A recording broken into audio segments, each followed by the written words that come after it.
Tonight we're making this tomahawk ribeye on the big green egg.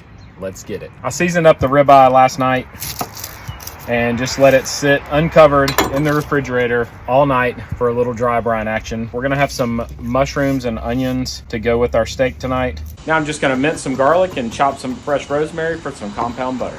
We have our big green egg up to about 225 degrees, and I'm gonna insert our meter directly into the center. Right now I'm just trying to bring that ribeye up to 120 degrees internal temperature. We've hit our target temperature of 120 degrees internal. Plate setter is going to come out. This grate's going back on, and the grill grates are going back on. We're going to let our temperature get up to about 450 degrees. While that comes up to temp, I'm going to get the sides done. I'm putting some BaconUp down on the Blackstone.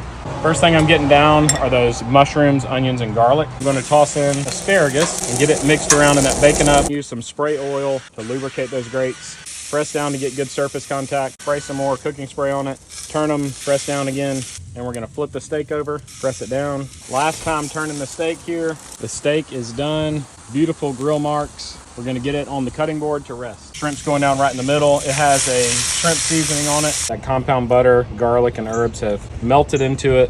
So I'm going to go ahead and slice right through the center of it. Beautiful pink, medium rare. So let's go ahead and get that first bite.